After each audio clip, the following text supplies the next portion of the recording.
Hello, this is Mrs. Mendy, and today I'm going to talk to you about reading chemical formulas. What's a chemical formula? We talked about this a while ago, but just to refresh, a chemical formula is a way of writing what a molecule is. And remember, a molecule is two or more atoms bonded together. Okay, it can be tens of thousands of atoms together, or it can just be two. This one is three. And the chemical formula tells you how many and what kind of atoms are in the molecule. Okay, so this is a water molecule. It has one oxygen and two hydrogens. And that's what this chemical formula is telling you. It's saying that there's one oxygen right here. There's no number here, so no number means just one. And then this H here, that's for hydrogen, and there's two hydrogens.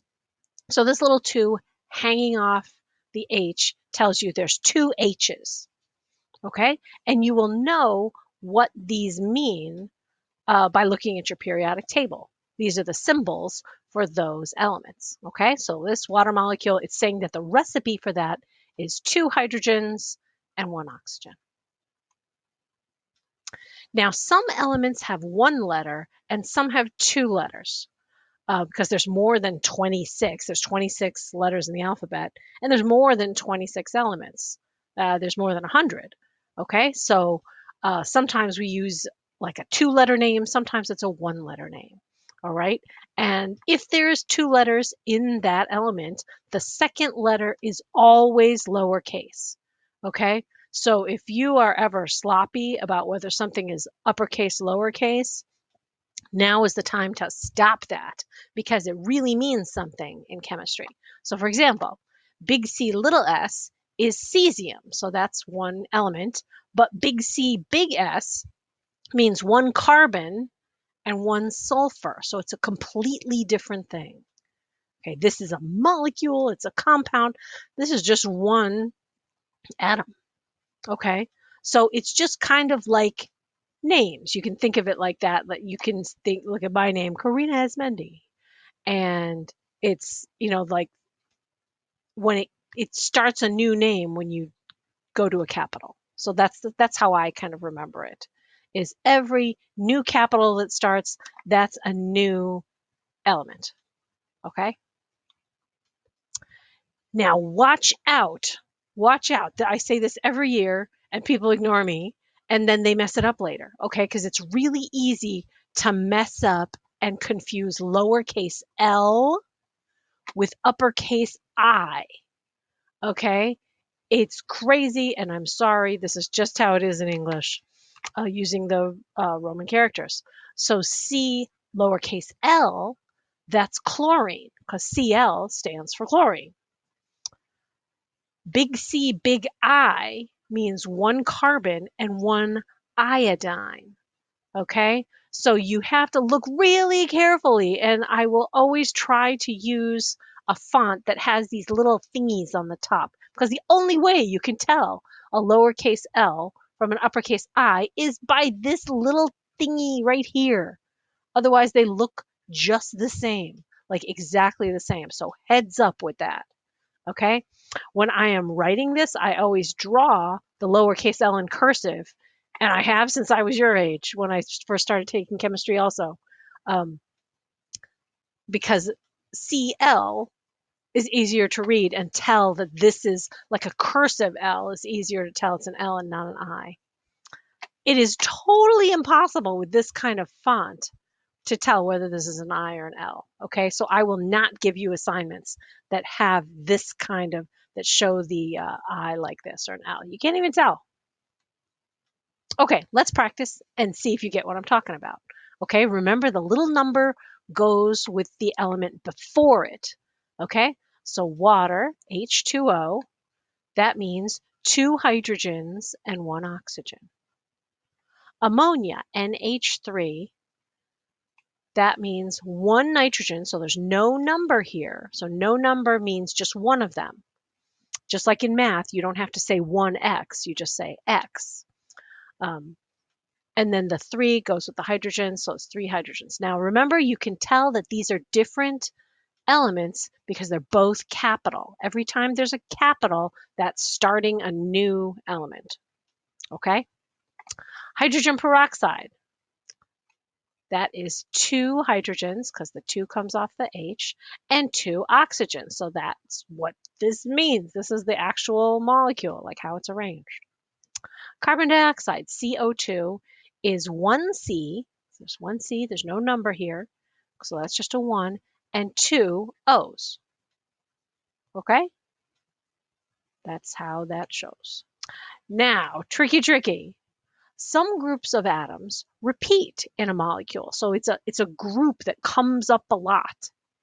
Okay, so that group goes in parentheses, and it gives you a little more idea of what the molecule is like. Because this NO2 comes up a lot. So they stick together as a little group. So if you've got 2 of these groups of NO2, 1 nitrogen and 2 oxygens, if you put it in parentheses, this little 2 on the outside means that there's 2 of everything inside the parentheses and only inside the parentheses. This 2 has nothing to do with this Ca. That's calcium. Big C, little a is calcium. Okay, so that means there's 1 calcium atom, and then this 2 means 2 of this whole group. Okay, so that means when you're adding these together to see how many there are of each kind of thing, that means there's 1 N here, 1 N here. So that's 2 N's. Okay, you can multiply everything inside there. So 2 times 1 N is 2 N's. Now each of these has 2 O's in it, each of the groups. So it's 2 times 2 O's. So 2 O's here. That's what this is saying. And 2 O's here. That's what this is saying. And that leads to 4 O's.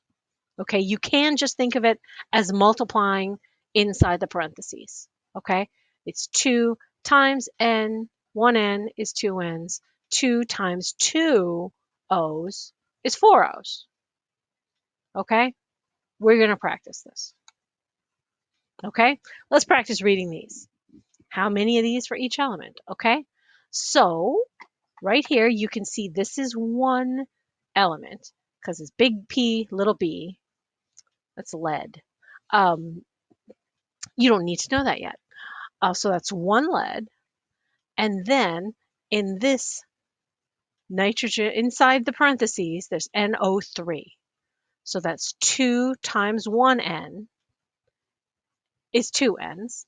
2 times 3 O's, 2 times 3 is 6. So it's 6 O's. Ah! Okay. I guess I usually write this on the board. Excuse me, guys. Okay. So this SN, there's 1 SN. Inside the parentheses, there's 1 CR and 4 O's. I can tell that this is one thing, the CR, because it's a big C and a little r. So the little letter always goes with the letter before it. So it's CR, not C and then an R. It's CR, one thing, chromium. Okay, so 2 times 1 CR is 2 CRs. 2 times 4 O's is 8 O's. So you're multiplying on there. Okay. Let's see. So here it's a little bit different because this is at the beginning, but it works just the same. It doesn't matter. Okay. There's 1 N and 4 H's inside this parentheses. But then there's a 2 on the outside of the parentheses. So that's telling me whatever's inside the parentheses, I've got to multiply it all by 2, each thing. Okay, so 2 times 1 N is 2 N's. 2 times 4 H's is 8 H's. Maybe I should write on the screen. Can I write on the screen? No. All right, never mind. Okay, so that's 2 times 1 N is 2 N's. 2 times 4 H's is 8 H's. There's only one C. There's no number that goes with the C. So there's only one C, and there's only 3 O's, because this doesn't have anything to do with the parentheses, because only this number and the stuff inside the parentheses has to do with the parentheses. Okay? Over here, there's 1 mg. 1 mg, and I know that that's one element because it's a big M and a little g. Okay, so 1 mg, and then inside the parentheses, there's 1 N and 3 O's. Okay, but then on the outside of the parentheses, there's a 2, so that means 2 times everything that's in the parentheses. So 2 times 1 N is 2 N's. 2 times 3 O's is 6 O's. Okay, we will practice this more later. Okay, just take the notes for today.